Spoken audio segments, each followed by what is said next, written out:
الحمد للہ رب العالمین، الصلاۃ والسلام علی رسولہ النبی الکریم وعلی آلہ واصحابہ اجمعین۔ الحمد للہ الذی ہدانا لہذا وما كنا لنہتدی لولا ان ہدانا اللہ۔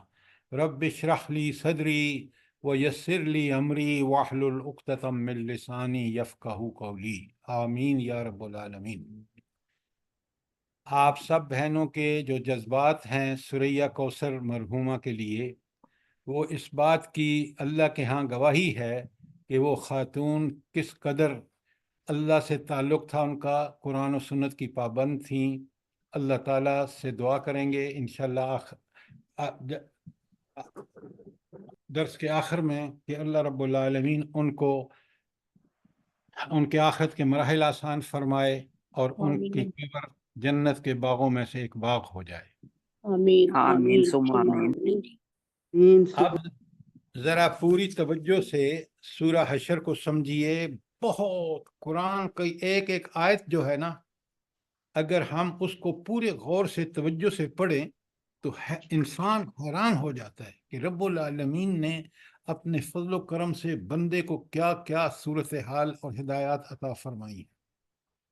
آپ یہ جو پڑھ رہے ہیں، مجھے آپ بتائیں اس زمانے میں یہ نازل ہوا اور کس طرح گٹھ جوڑ تھا دو گروپوں کا، ایک مدینے کے یہود اور ایک مدینے کے منافقین۔ بالکل آج بھی آپ دیکھ لیں، ہزاروں سال گزرنے کے بعد منافقین مسلمانوں کے ہوں یا کافر ہوں یورپ اور امریکہ کے یا یہودی ہوں، آپ دیکھ لیں بالکل یہی کیفیت آج آپ کو ملتی ہے۔ آپ مجھ سے ایگری کرتے ہیں؟ بالکل سر، بالکل تو 100%۔ قرآن کو تو زندہ کتاب ہے، اس کو زندہ کتاب سمجھ کے پڑھیے۔ ہمیں ہر حالات میں، ہر قسم کے حالات میں صحیح رہنمائی اس رب کریم نے دے دی ہے۔ اب اگر ہم اس کو چھوڑیں گے بالکل اسی طرح ذلیل ہوں گے۔ ہمارے پاس سب کچھ ہوگا، عدد بھی ہوگا، اسباب بھی ہوں گے، ساری چیزیں ہوں گی، لیکن ذلت ہمارا مقدر ہوگی کیونکہ ہم اللہ کے تابع دار نہیں ہیں، اور اللہ کا وعدہ ان لوگوں سے ہے جو اس کے تابع دار ہیں۔ تو میں آپ کے سامنے ایک مختصر خلاصہ پیش کر کے پھر آگے چلتے ہیں۔ کل ہم نے آیت نمبر 11 جو ہے اس سے ہم نے پڑھا تھا اور اس سے شروع کیا تھا۔ آیت نمبر 11 میں اگر آپ کے سامنے قرآن ہوگا تو آپ بڑی آسانی سے سمجھ جائیں گے۔ میں خلاصہ بیان کر رہا ہوں کہ اللہ تعالیٰ فرماتے ہیں کہ تم نے کبھی غور کیا ہے کہ یہ جو منافق ہیں یہ اپنے بھائیوں، منافقوں کے بھائی یہاں آیت میں کون ہیں؟ یہود ہیں۔ ان سے جھوٹے وعدے کر رہے ہیں، وہ جیسے شیطان آگے آ رہا ہے کہ نہیں آپ بس لڑ جاؤ، ہم آپ کے ساتھ ہیں۔ تو وہ ان سے کہتے ہیں کہ اگر یہ لڑیں گے تو ہم بھی آپ کا ساتھ دیں گے، اور اگر تم نکلو گے یہاں سے تو ہم بھی نکلیں گے، ہم بھی جلا وطن ہوں گے، اور اس معاملے میں ہم آپ کی مدد کے معاملے میں ہم کسی کی بات نہیں سنیں گے۔ کتنی بڑی جہالت ہے! اللہ تعالیٰ ان یہود کو اپنا دشمن کہتا ہے۔ کیوں؟ انہوں نے رسول اللہ صلی اللہ علیہ وسلم پر ایمان نہیں لائے، ڈٹ کے مخالفت کی، ہر طرح کی مخالفت کی۔ ان کو اگر کوئی شخص کہے کہ ہم کس اللہ کا یا رسول کا کہنا نہیں مانیں گے بلکہ آپ کا کہنا مانیں گے، آپ سوچیں وہ کس قدر گمراہی میں ملوث ہیں۔ اللہ تعالیٰ خود گواہی دیتے ہیں، واللہ یشہد انہم لکاذبون، یہ یقیناً جھوٹے ہیں۔ بالکل آج کی صورتحال دیکھ لیں، غزہ میں دیکھ لیں، مسلمان حکمرانوں کو، نام و نہاد مسلمان حکمرانوں کو دیکھ لیں، آپ کو بالکل یہی کیفیت نظر آئے گی۔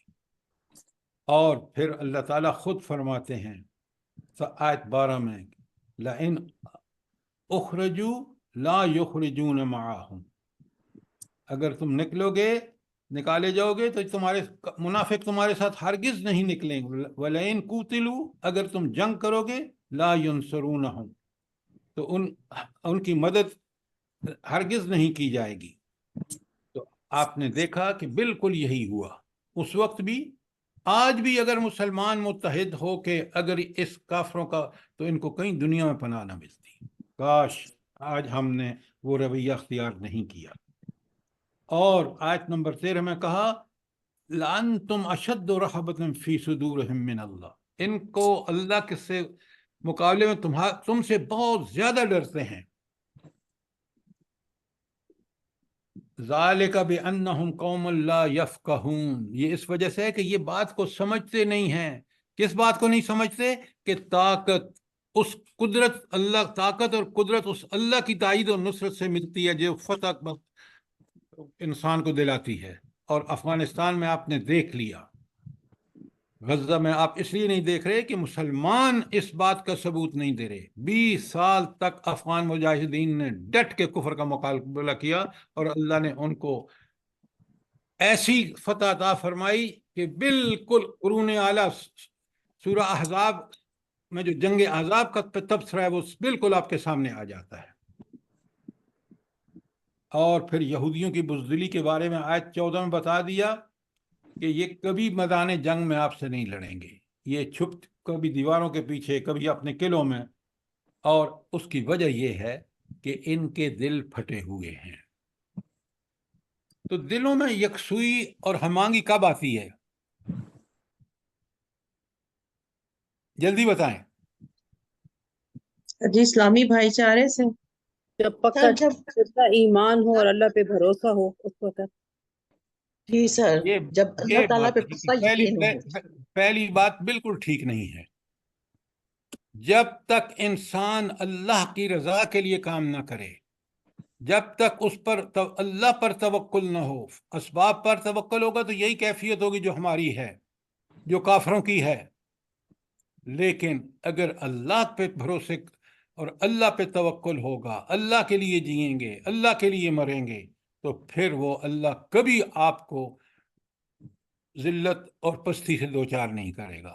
آپ کی عروج اور آپ کی جو اللہ تعالیٰ دھاک بٹھا دے گا دشمن پر، اور وہ آپ کو نبی کریم صلی اللہ علیہ وآلہ وسلم کی زندگی سے آپ کو سامنے نظر آ رہا ہے.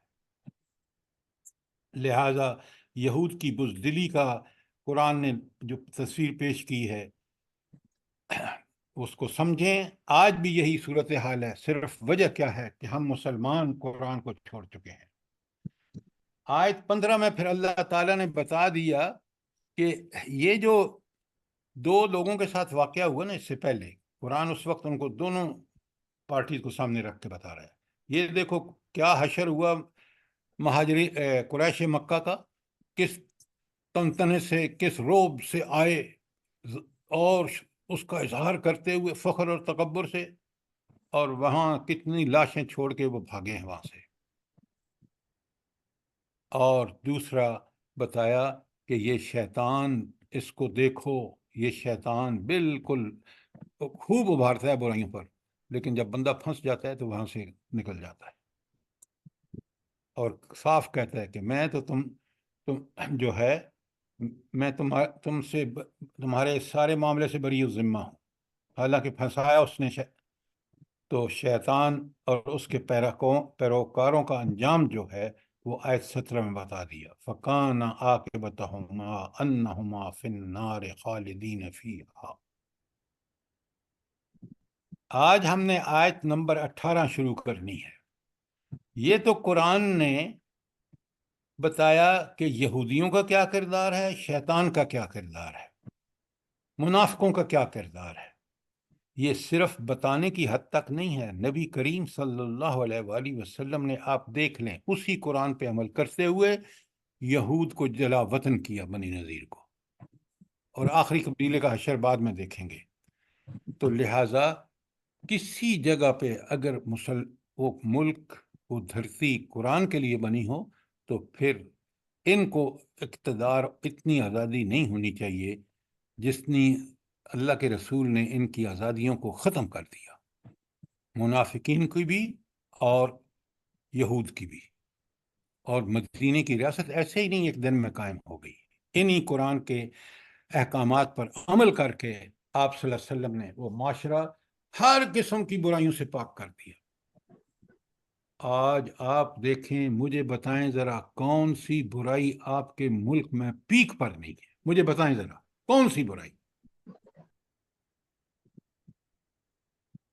اور ہم پھر اللہ کی رحمتوں کے مستحق ہوں گے یا اس کے عذاب کے؟ سوچیں ذرا.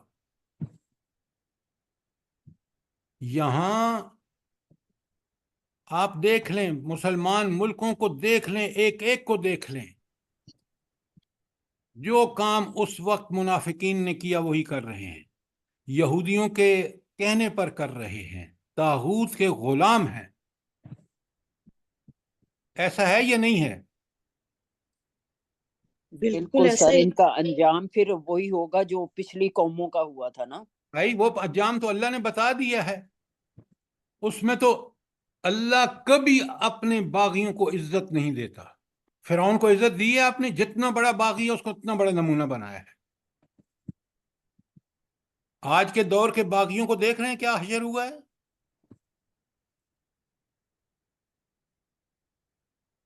اب ذرا اللہ تعالیٰ مسلمانوں سے متوجہ، یہاں خطاب آگے مسلمانوں سے ہے، اوپر سارا یہودیوں اور اس پہ تبصرہ تھا منافقین مدینہ کے.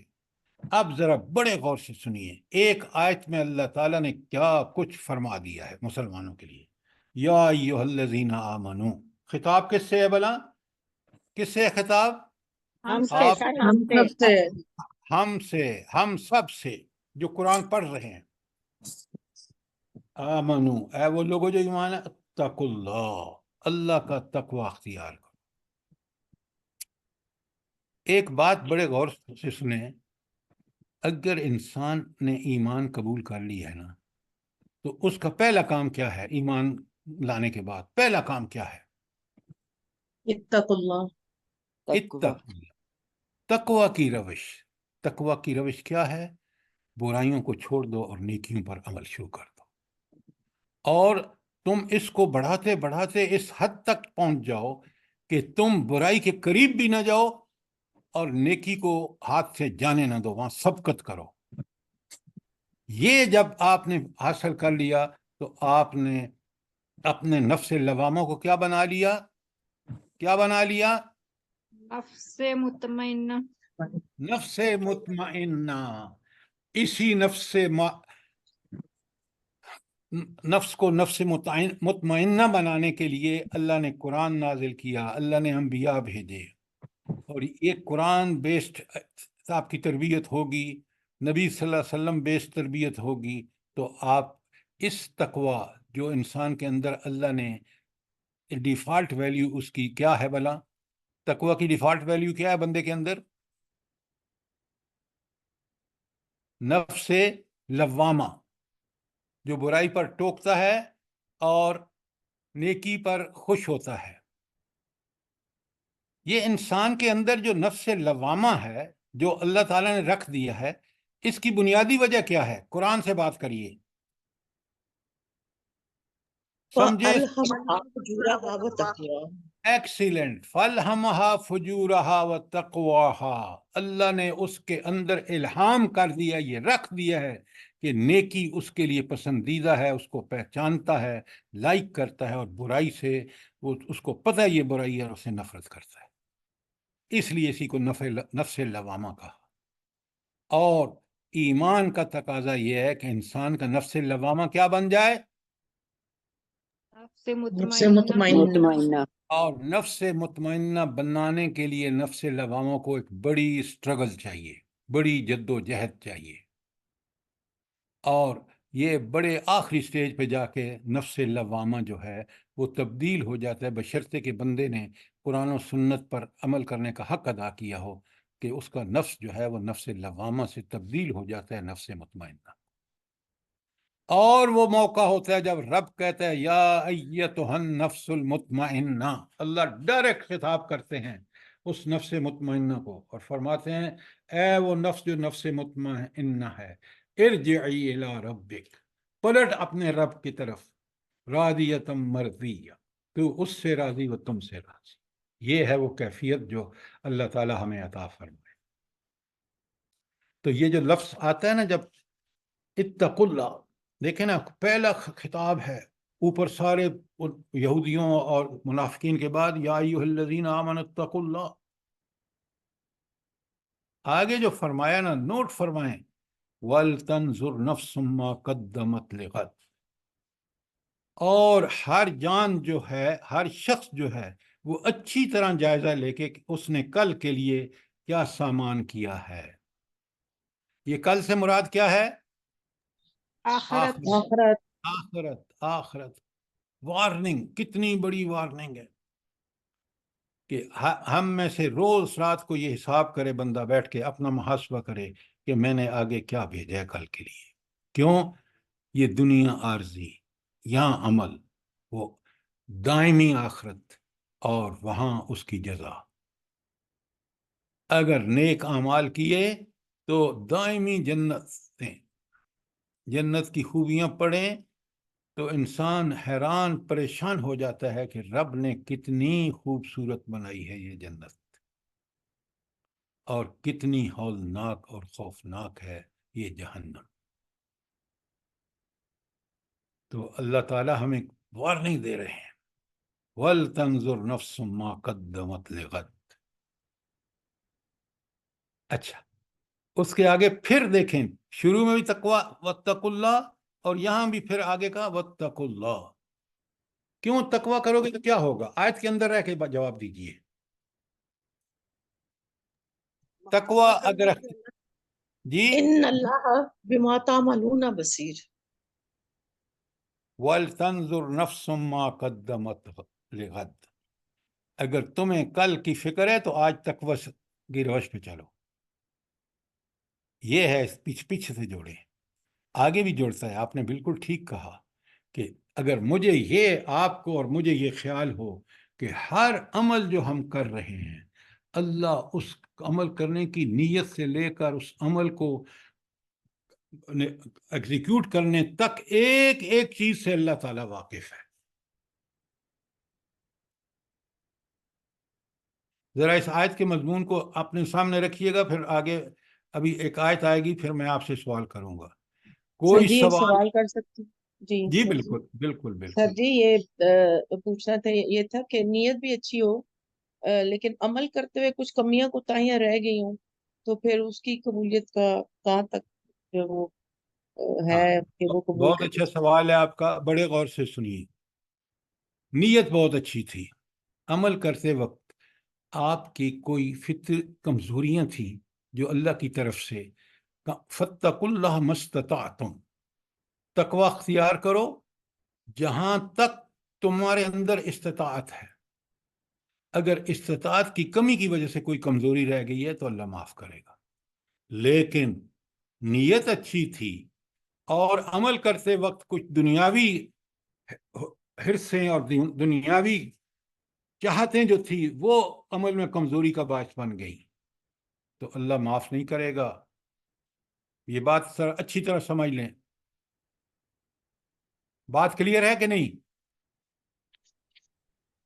جی سر جی الحمدللہ۔ اچھا، اب اور کوئی بات ہو، کوئی سوال ہو، یہ آیت بہت اہم ہے۔ دیکھیں، آپ اور میں اگر ان آیات کو یاد کر لیں نا، بلکہ سورہ عشر کا آخری رکوع یاد کر لیں، بڑی کمال کی بات ہے، اور اسے اپنی نمازوں میں، سنتوں میں اس کو پڑھا کریں، خاص کر تہجد میں پڑھیں تو بڑا مزہ آئے گا۔ اور جب یہ الفاظ پڑھیں گے کہ وَلْتَنْظُرْ نَفْسٌ مَّا قَدَّمَتْ لِغَدٍ، تو آپ بار بار اپنے آپ کو آمادہ کریں گے کہ میں کل کے لیے کچھ کر لوں۔ یہ بات چیزیں بالکل آپ کو یاد ہونی چاہیے، اس لیے کہ قرآن یاد دہانی ہے۔ حدیث میں پڑھ سکتے ہیں دوسری رکعت؟ کیوں نہیں پڑھ سکتے؟ آپ جب اکیلے پڑھتے ہیں تو آپ ضرور پڑھیں۔ سر جی آخری آیات تو ہیں 3-4 تو بہت ہی اچھی ہیں، کیونکہ اللہ تعالیٰ کی صفات ہیں، ان کو پڑھتے ہوئے تو دل لرزتا ہے اور اتنا سکون آتا ہے، یہ تو پڑھتے ہیں الحمدللہ۔ انشاءاللہ وہ آپ کو میں بتاؤں گا کہ ان صفات کو پوری طرح سمجھنے کے بعد ایمان ایسا پکا اور پختہ ہو جاتا ہے، اور وہ جو کیفیت ہے کہ ہمارا نفس نفس مطمئنہ بن جائے، وہ انہی صفات کا فہم اور اس فہم کے نتیجے میں اعمال کرنے سے آتا ہے. اس کی بات آتی ہے آگے. بے شک سبحان اللہ. اچھا، یہ تھی آیت 18. آیت 19 سنیے بڑے غور سے. بسم اللہ الرحمن الرحیم. وَلَا تَكُونُوا كَالَّذِينَ نَسُوا اللَّهَ، ان لوگوں کی طرح نہ ہو جانا جنہوں نے اللہ تعالیٰ کو بھلا دیا. فَأَنْسَاهُمْ أَنفُسَهُمْ، تو اللہ نے بھی ان کو اپنا آپ ان کو بھلا دیا. انہوں نے اللہ کو بھلایا اور اللہ نے کیا کیا؟ ان کو اپنا آپ کے بارے میں بھول گئے. کیا مطلب ہے اس کا؟ جس کا صحیح جواب آتا ہو وہ بات کرے. سر انہیں یہ بھول گیا کہ ہم اللہ کے بندے ہیں اور وہ اپنی خواہشات کے پیچھے پڑ گئے. سر ان بالکل. کو اپنا فائدہ نقصان ہی بھول گیا، پتہ ہی نہ چلا کچھ بھی. اچھا، اب بات سر جی سنیے. وہ اپنا جی اپنا آپ نقصان ہی کر رہے ہیں، اپنے آپ کو نقصان میں ڈال رہے ہیں، اپنا آپ بھول چکے ہیں آخرت میں کتنے برے آپ انجام ذرا سے. میری بات سنیں نا، بڑے غور سے سنیں. اللہ کو بلانے کا مطلب کیا ہے؟ پہلے وہ سمجھے نا تو پھر اگلی بات سمجھ آ جائے گی. ہمیشہ بات کو ترتیب جو قرآن نے بتائی ہے. اللہ کو بلانا یہ ہے، جس طرح آج بہت سارے مسلمان اور خاص کر حکمران آپ کے، وہ اللہ کو بلا دیا انہوں نے. اللہ کو بلانے کا کیا مطلب ہے؟ زندگی کے ہر معاملے میں اللہ کے حکم کو یاد رکھا جائے. اگر انسان اپنی مرضی سے کر رہا ہے تو وہ اللہ کو بھلا چکا ہے. یاد رکھیں، جب انسان اللہ کو بھلا دیتا ہے یعنی وہ اس کا اللہ کا بندہ بننے کے بجائے اپنی خواہشات کا بندہ بن جاتا ہے، دنیا پرستی کا بندہ بن جاتا ہے. اور جس طرح آپ دیکھ رہے ہیں دنیا کے مسلمان حکمرانوں کے ججز کس طرح حکومت کے بندے بن چکے ہیں، اللہ کے بندے نہیں ہیں، اسٹیبلشمنٹ کے بندے ہیں. تو اللہ تعالیٰ پھر فرماتے ہیں کہ یہ ایسا شخص جو اللہ کو بلا دیتا ہے نا کہ اللہ اس کا خالق، مالک، رازق اور حاکم ہے، جب یہ اس نے بلایا تو اس نے اپنے آپ کو بلا دیا. کیوں؟ اس کو تو چاہیے تھا کہ اس کو جو حقیقت ہے کہ اس کا وجود ہو، اس کے سانس چل رہے ہوں، کوئی چیز ہو، وہ اللہ کے حکم سے چل رہا. جس اللہ کو جس نے اس کو بنا کے اس کی پوری زندگی کے وسائل، ذرائع، اسباب سب کچھ دے دیا، اگر اس کو اس کا ایمان اور یقین نہیں ہے، وہ اپنی خواہشات کا بندہ ہے، رواجوں کا بندہ ہے، کسی حکومت کا بندہ ہے، تو پھر وہ ذلیل و رسوا ہوگا. اس لیے کہ اس نے یہ بھلا دیا کہ وہ کس کا خادم ہے، کس کا عبد ہے، کس کی عبادت کرنی ہے، کس سے محبت کرنی ہے. بڑی اہم آیت ہے، بڑی. آج مسلمانوں میں ہمارے اندر یہی مرض ہے کہ ہم نے اللہ کو بلا رکھا ہے. خواہشات نفس، دنیا پرستی، مال پرستی، ہوس پرستی، اولاد پرستی، ان سب کچھ کے پیچھے چل رہے ہیں. اور اللہ تعالیٰ فرماتے ہیں اولئک هم الفاسقون، یہی تو فاسق ہیں. صرف یہ لوگ فاسق ہیں جنہوں نے اللہ کو بلا دیا ہے. فاسق کا مطلب ہے کہ وہ شخص جو جان بوجھ کے برائی کر رہا ہے، اللہ کی نافرمانیاں کر رہا ہے، اور فاسق کا ٹھکانہ جہنم. کوئی سوال آیت 19 کے بارے میں؟ بہت اہم ہے، بہت اہم ہے. جس طرح 18 ہر آیت ہی اہم ہے، ذرا غور کریں آپ. سر یہاں فاسق آیا اولئک هم الفاسقون، تو یہاں یہ بھی تو آ سکتا تھا نا کہ گمراہ لوگ ہیں لائٹ پٹی چلا، تو یہ نہیں آ سکتا تھا یہاں گمراہ لوگ ہیں، کیونکہ یہ تو بھلا دینے کا مطلب گمراہی نہیں. فاسق کے ذرا بتا. میں ذرا قرآن کی، اللہ کی بات کو سمجھیں، اپنے عقل کے گھوڑے نہ دوڑائیں. دیکھیے فاسق ہوتا کون ہے؟ وہ جو جان بوجھ کر گناہ کرتا ہے. تو یہاں پیچھے بتایا کیونکہ وہ اللہ کو بھول گیا ہے، اپنی خواہش نفس پہ چل رہا ہے، وہ اب یہ بھول گیا کہ اللہ کا بندہ ہے، لہٰذا وہ فاسق ہے. اب آپ اگر کہیں گے کہ اس کا یہ مطلب ہونا چاہیے، وہ مطلب نہیں ہو سکتا. کیونکہ مطلب وہی ہوگا جو رب العالمین جو عقل کل ہے، عالم کل ہے، اس نے یہ بات کہی ہے اور بالکل برحق کہی ہے۔ سر جی گمراہ منافق اور فاسق کا ایک ہی مطلب ہے؟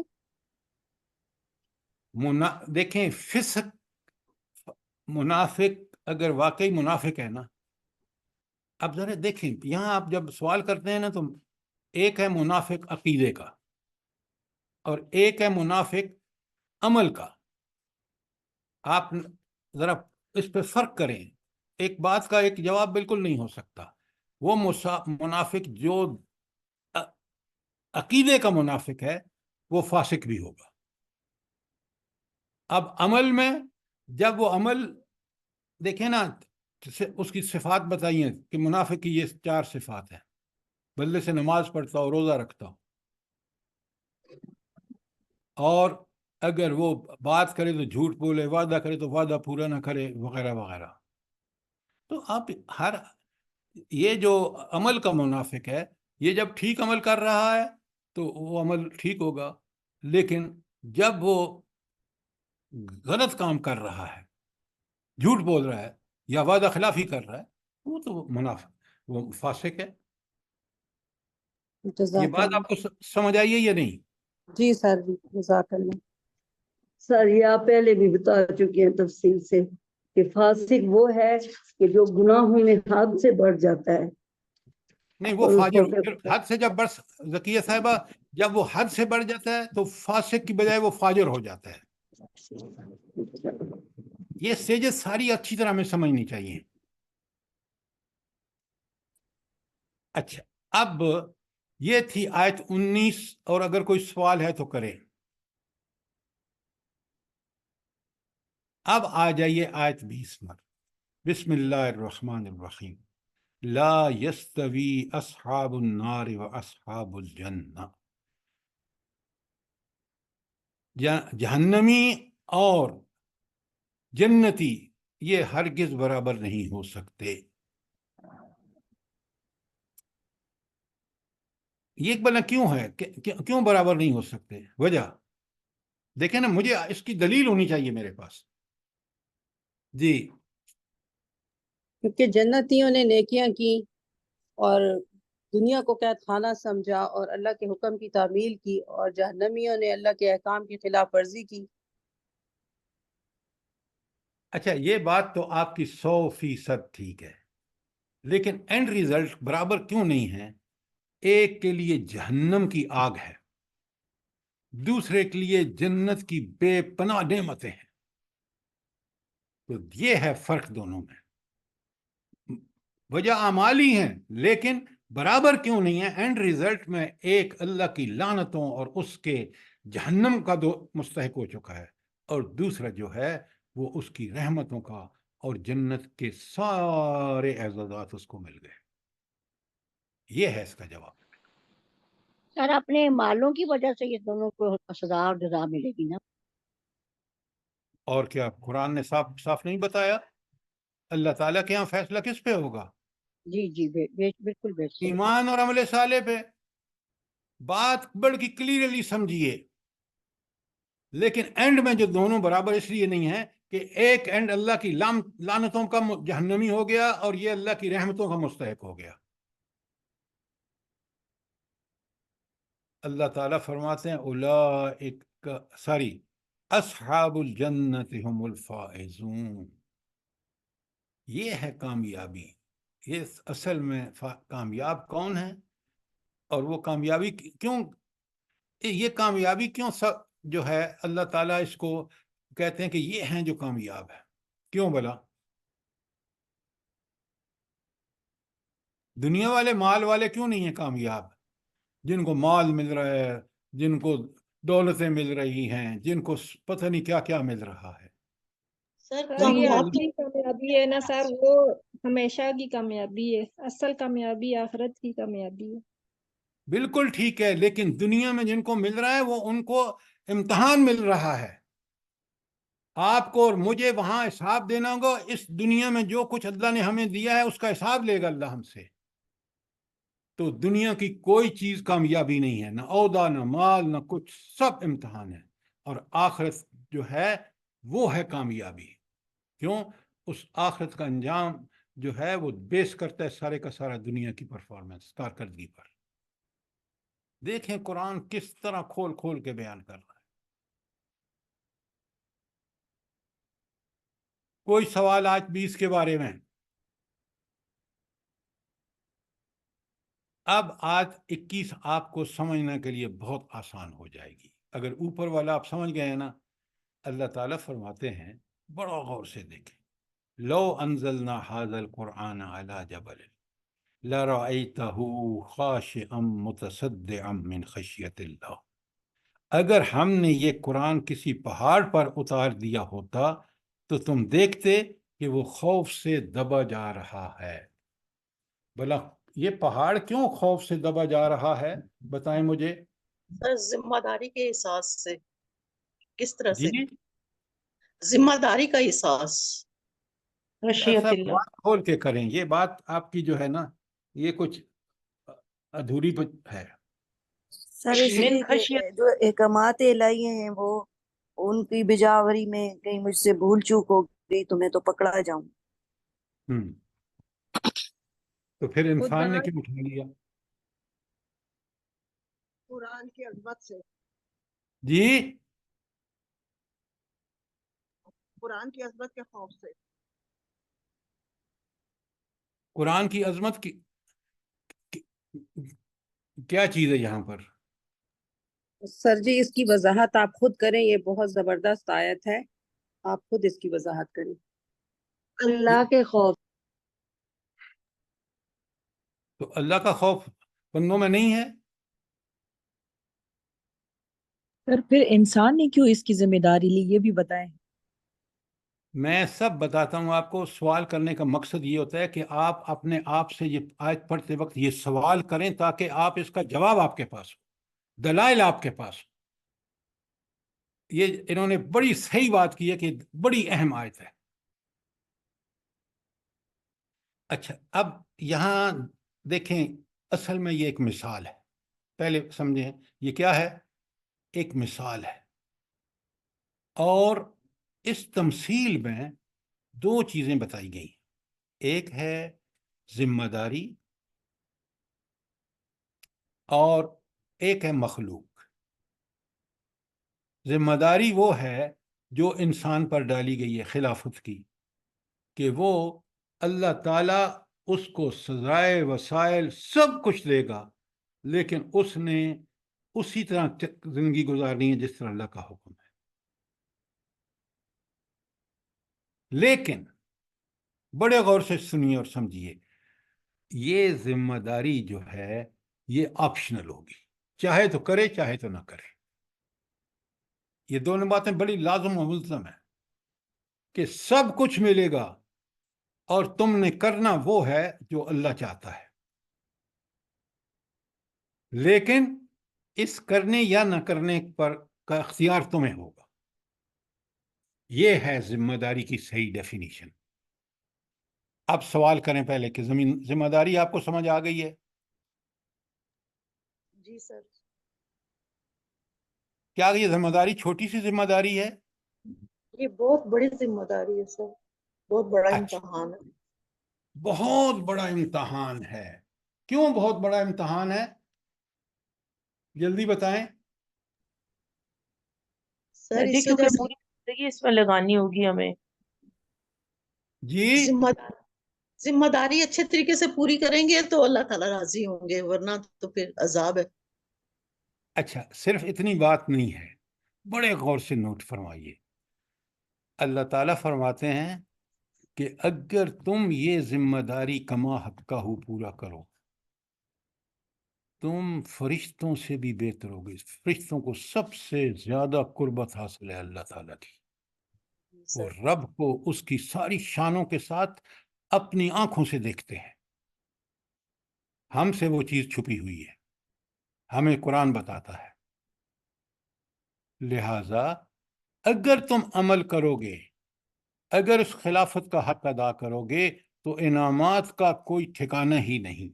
اتنے انعامات ہیں کہ جس کا تم تصور نہیں کر سکتے. اور اگر تم نے اس ذمہ داری کو پورا نہ کیا، اسباب کو اپنی خواہشات، اپنی نفس کے، اپنے دنیا پرستی، مال پرستی، ہوس پرستی میں لگا دیا، تم سب سے بدترین مخلوق ہو گئے دنیا میں، اور آخرت میں جہنم تمہارا مقدر ہو۔ یہ تھی وہ چیز جس سے پہاڑ جیسی مخلوق نے کہا کہ ہم یہ ذمہ داری نہیں اٹھاتے خلافت کی۔ کیوں؟ آپ دے رہے ہیں ہمیں ایک چوائس، آپشن، کہ چاہے تو مرضی ہے تو کرو، مرضی ہے تو نہ کرو، کرو گے تو یہ ملے گا، نہیں کرو گے تو یہ نقصان ہوگا، لہذا ہمارے بس کی بات نہیں ہے۔ ہم تو اس کو پہاڑ جیسی اتنی مضبوط مخلوق نے کہا ہم نہیں اٹھاتے یہ ذمہ داری۔ اور یہ ذمہ داری جو ہے وہ انسان نے اٹھا لی۔ کیوں اٹھا لی؟ قرآن اب جائے نا ذرا، چلیں سورہ احزاب میں پہلے آپ کے سامنے پڑھتا ہوں، پھر دونوں کو ساتھ جب تک نہیں ملائیں گے بات نہیں بنے گی۔ سورہ احزاب آیت 72 اور 73، آیت نمبر 72 اور 73۔ احزاب قرآن میں 33 نمبر پر ہے۔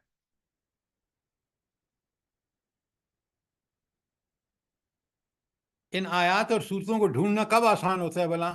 آپ قرآن کے طالب علم جلدی بتائیں کہ میں فوراً پہنچ جاؤں، نکال لوں۔ نمبر سے، صورتوں کے نمبر سے سر۔ جی جب آپ صورتوں کا نمبر نمبر سے بتا کیوں؟ دیں تو پتہ نمبر چل سے جاتے کیوں؟ ہیں۔ نمبر سے کیوں؟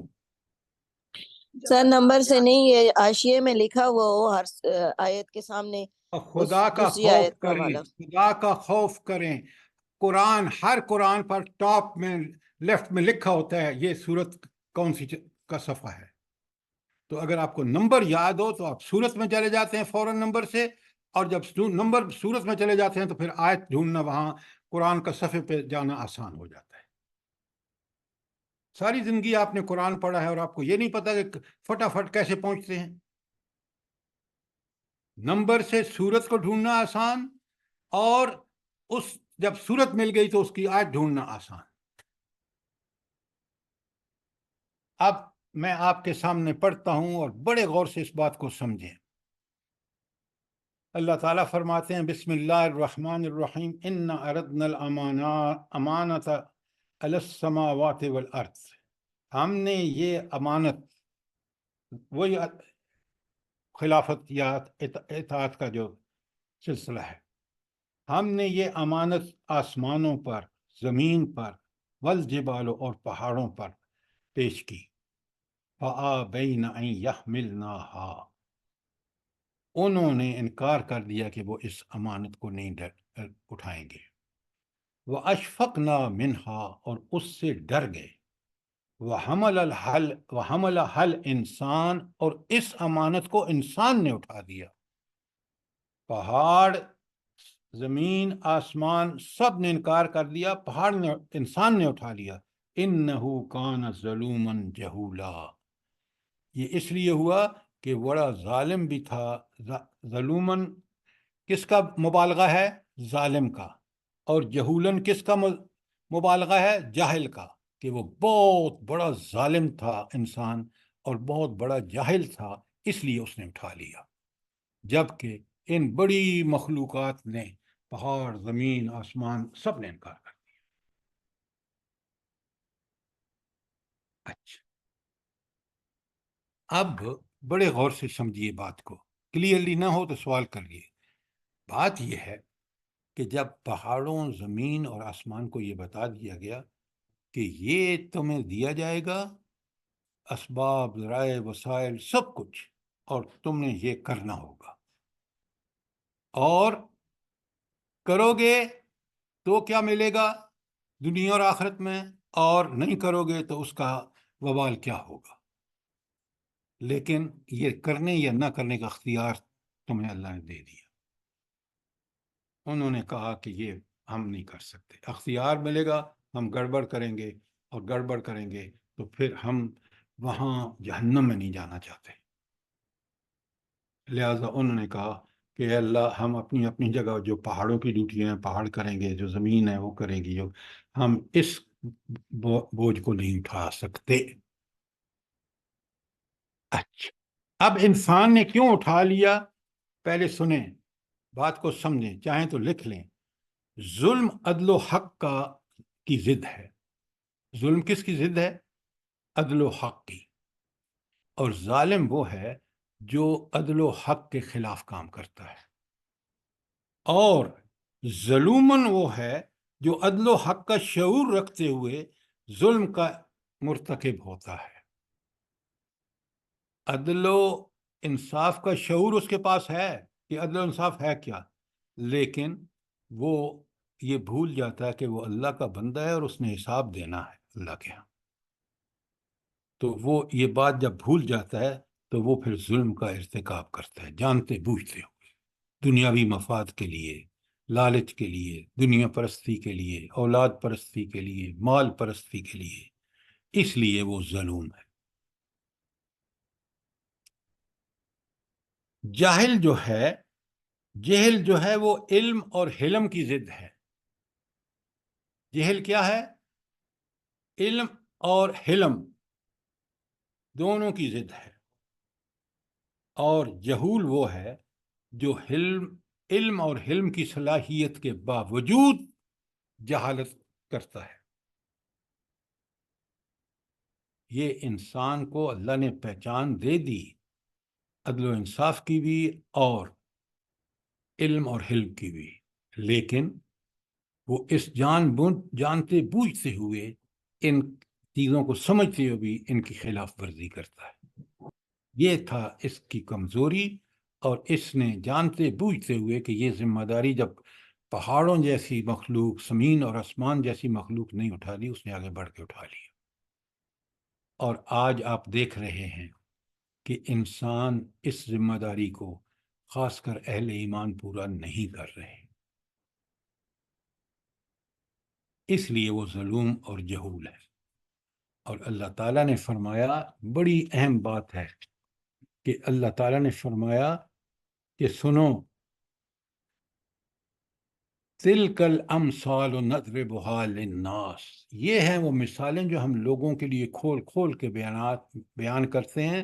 کس لیے؟ لَعَلَّهُمْ يَتَفَكَّرُونَ، تاکہ میں اور آپ سوچیں کہ اللہ سے تو یہ عہد کر کے آئے ہوں، اور دنیا میں کہیں ہم الٹے سیدھے تو نہیں چل رہے.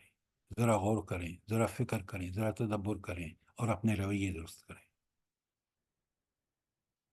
یہ ہے اس آیت کو، سورہ حشر کی آیت کو جب تک آپ 21 کو اس کے ساتھ ملا کے نہیں پڑھتے، سورہ احزاب کی 72 اور 73 کے ساتھ، بات پوری طرح کھلتی نہیں.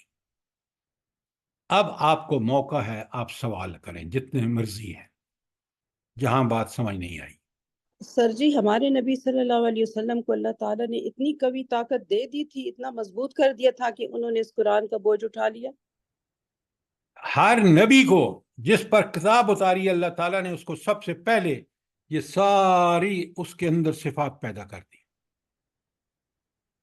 آپ دیکھتے نہیں ہیں، سیرت پڑھتے نہیں ہیں، آپ دیکھتے نہیں کہ نبی کریم صلی اللہ علیہ وسلم نے کس درجہ بدرجہ اولا ان چیزوں کو جو اللہ نے حکم دیا اس کو بجا لائے. اللہ نے کیوں نمونہ ٹھہرایا اپنے نبی کو؟ لَقَدْ كَانَ لَكُمْ فِي رَسُولِ اللَّهِ أُسْوَةٌ حَسَنَةٌ، اس لیے انہوں نے اس کو اٹھانے کا حق ادا کیا. جزاک اللہ. جی بہت مشقت والی زندگی تھی نا. تو میڈم، کیا جنت اتنی آسان ہے حاصل کرنا؟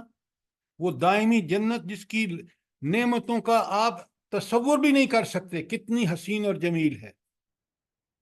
اس لیے اس دنیا کو اللہ نے، اس لیے پہاڑ، آسمان اور زمین ڈر گئی کہ ہم ذمہ داری نہیں لیتے. ایک طرف اللہ آپ ذمہ داری بھی ڈال رہے ہیں، سب دے بھی رہے ہیں، اور پھر ہمیں آزادی بھی دے رہے ہیں کہ ہم چاہیں تو عمل کریں، چاہیں تو نہ کریں. ہم باز آئے، بس آپ ہمیں جس مقام پہ رکھا ہے اسی پہ رہنے دیں، ہم آپ کی اطاعت کریں گے.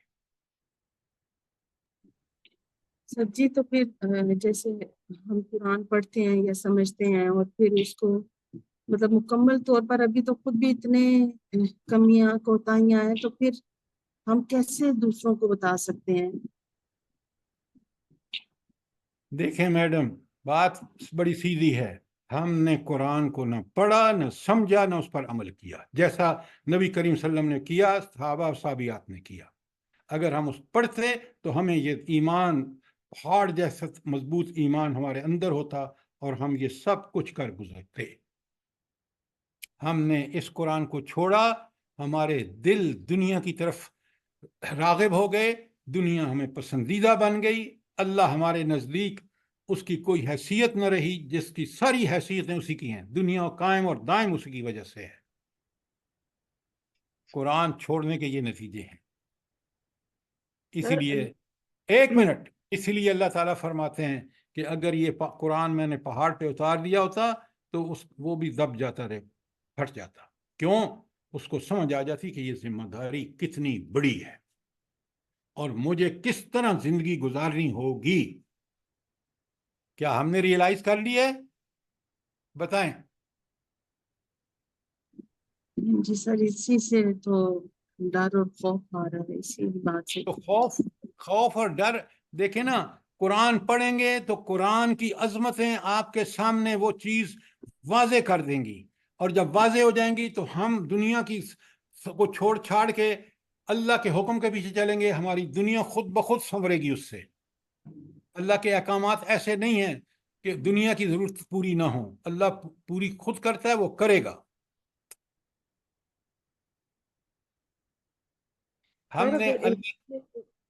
ہم نے اللہ تعالیٰ کے کام کو خود سنبھال لیا کہ ہم اپنا سب کچھ ہم کر سکتے ہیں، اور اس اللہ کو جو سب کچھ کر سکتا تھا اس کو چھوڑ دیا۔ اس کی قرآن کی حیثیت، ساری اللہ تعالیٰ کی حیثیت، اہمیت اور اس کا ساری صفات کا ادراک آپ کو قرآن سے ملے گا۔ جی کوئی سوال؟ سر اگر انسان نے یہ قرآن جو ہے، قرآن اور یہ سب کچھ جو اللہ تعالیٰ نے انسان کی ذمہ داری لگائی ہے، تو پھر اس کے بعد ایک اتنا بڑا اجر بھی ہے، لیکن اللہ تعالیٰ پھر ظلوماً جہولا بھی بول رہے ہیں، حالانکہ اس کے بعد اتنا بڑا اجر بھی ہے، تو پھر یہ الفاظ یہاں پر کیوں استعمال ہوئے ہیں؟ اچھا، ابھی آپ نے جو فرمایا کہ اتنا بڑا اجر ہے، تو انسان کیوں نہیں اس اجر کا طالب بنتا اور کیوں نہیں وہ کام کرتا؟ آپ سمجھ چکے ہیں نا، تو آپ مجھے بتا رہے ہیں، تو مجھے بتائیں کہ ہم جیسے انسان یا خود ہم بھی بعض دفعہ یہی حرکت کرتے ہیں، کیوں کرتے ہیں؟ اس لیے کہ ظلم ہے، ہمیں ادراک ہے کہ یہ بات حق ہے، یہ بات عدل و انصاف کے مطابق ہے، لیکن ہم مالی مفادات، اپنے کسی مفادات کے لیے، کسی چیز کے لیے ہم وہ الٹا کر دیتے ہیں۔ یہ انسان کے اندر یہ چیز موجود ہے۔ آپ مجھے ایک بات بتائیں، یہ پورے دنیا کے علماء جو ہیں، یہ جو کچھ ہو رہا ہے غزہ میں، کیوں نہیں اس کے ساتھ دیتے؟ چھوڑ دیجئے دوسرے لوگوں کو، علماء کو لے لیجئے، بتائیں مجھے۔ دنیاوی مفاد کی خاطر سر، بھولے میں اللہ کو۔ تو انسان ظلم ہوا یا نہیں ہوا؟ جی جہول ہوا یا نہیں ہوا؟ جی بالکل ہوا۔ جی ابھی تک قرآن پڑھ کے ہمارے نہ عقیدے درست ہوتے ہیں اور نہ ہی ہم بدعات سے چھٹکارا حاصل کرتے ہیں، بتائیں تو ان کو برا لگ جاتا ہے کہ یہ کیوں اس بات پر زور دے رہے ہیں۔ بالکل آپ ٹھیک کہہ رہے ہیں، اس کی وجہ یہ ہے کہ ہم نے قرآن خود بتا رہا ہے اسی آیت میں کہ اگر پہاڑ پہ اتارتے تو وہ بھی ریزہ ریزہ ہو جاتا۔ سر یہ آج کل کے علماء جو ہیں، یہ قرآن کی اور سنت کی تعلیم صرف علم کے لیے حاصل کرتے ہیں، عمل کے لیے نہیں۔ اس لیے ان کے آپ کو بھی اندر پتہ ہے، مجھے بھی پتہ ہے، ہمیں اس کو بحث میں نہیں پڑھنا چاہیے، ہمیں پازیٹیو۔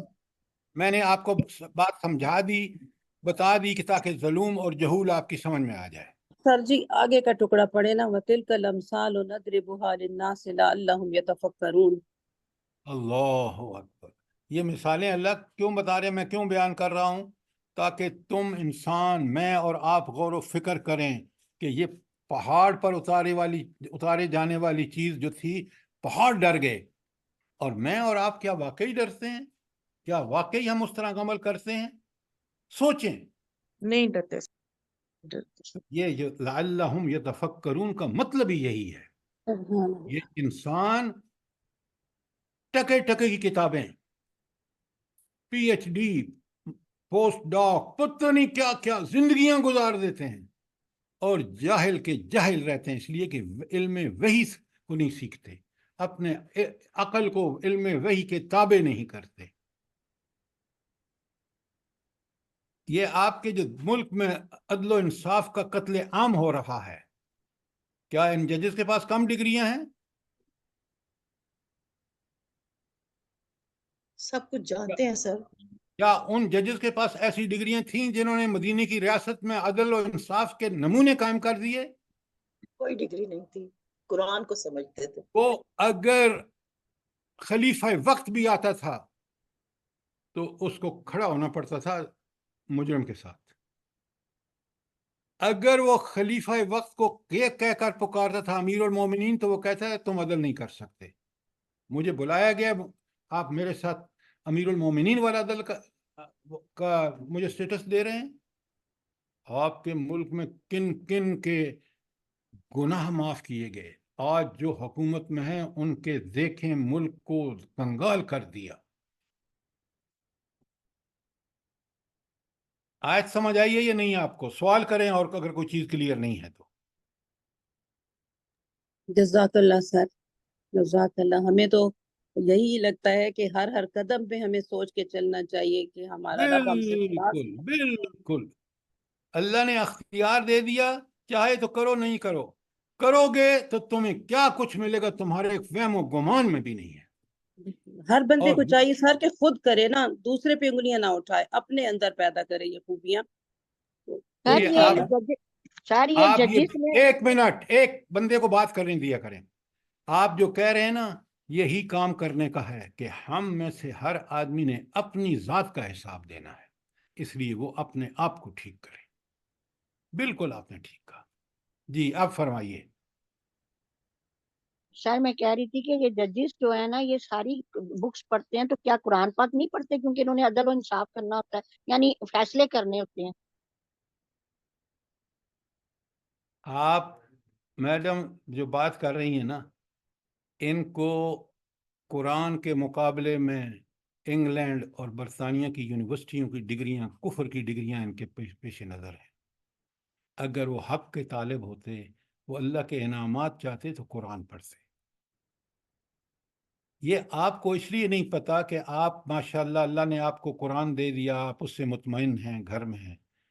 مجھے اس لیے اندازہ ہے کہ میں ان کے ساتھ امریکہ اور یورپ میں رہا ہوں، وہاں بھی ہمیں ہر وقت اللہ کا ڈر اور خوف رہتا تھا، اس لیے کہ ہم قرآن کے طالب علم تھے. سر جو جی لوگ پچھلی آیت میں ہم نے پڑھا بالکل ہے نا صحیح کہ بات ہے اللہ نے سر. اپنا آپ ان کو بھلا دیا، تو یہ وہی لوگ ہیں نا جنہیں اللہ تعالیٰ نے اپنا آپ بھلا بالکل دیا. بالکل بالکل صحیح فرمایا آپ نے.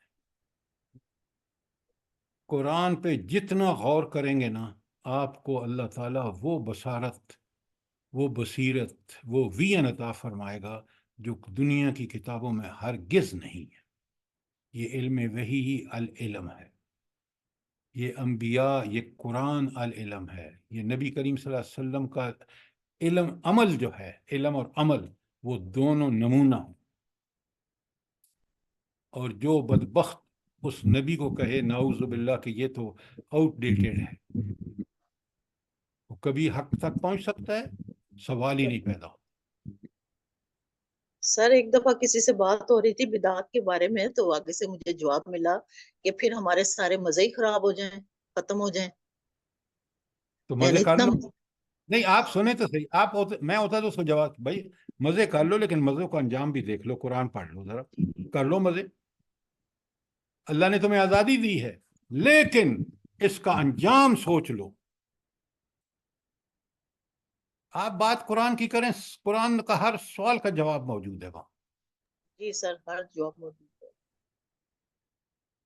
آخرت کو بھول جاتے ہیں سر. سر جی اپنی طرف سے لاجکس نکالتے ہیں. وہ کل ایک بات ہو رہی تھی تو سورہ بقرہ کے بارے میں، تو انہوں نے کہا کہ مردے کے ساتھ نا سورہ بقرہ پیچھے پڑھ کے ضرور بھیجنی چاہیے. کیونکہ ہم نئے گھروں میں جاتے ہیں تو ہم کہا گیا کہ جی گھر میں سورہ بقرہ پڑھی جائے تو شیطان بھاگ جاتا ہے. تو انا للہ و انا جی الیہ راجعون. یہ لاجکس ہے ان کی. بڑے بڑے شیطان سجھاتا ہے، لیکن آخرت میں کیا کرے گا؟ کہے گا اللہ اس کو پکڑ، میں نے تو اس کو صرف دعوت دی تھی، میرے تو اس پہ زور ہی چلتا نہیں تھا. تو شیطان کو جو ترکیبیں سوچتی ہیں اس سے کہیں شیطان کے چیلوں کو اس سے کہیں زیادہ خوبصورت دلیلیں بظاہر نظر آتی ہیں، لیکن دلیل برحق اللہ کی دلیل ہے، قرآن کی دلیل ہے، سنت کی دلیل ہے.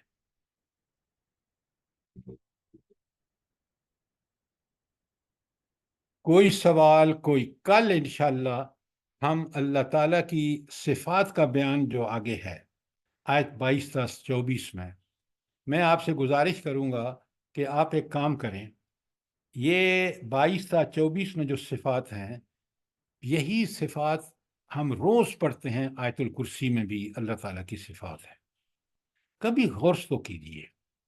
اور آپ نے اگر کام کرنا ہے تو یہ دیکھیں کہ ان میں سے کون سی صفات اللہ تعالیٰ کی تسبیح اور تقدیس بیان کر رہی ہیں اور کون سی صفات اللہ تعالیٰ کی حمد بیان کر رہی ہیں، اور حمد اور تسبیح میں کیا فرق ہے.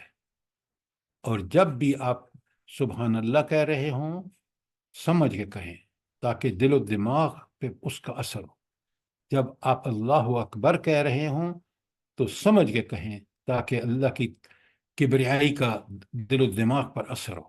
جب ہم الحمدللہ کہیں تو ہم پوری طرح اس بات کا ادراک کرتے ہوئے کہیں کہ تعریفیں اس لیے صرف اس کی ہیں کہ کائنات میں ساری اعلیٰ صفات اسی میں ہے، یہی اس کی حمد اور شکر ہے.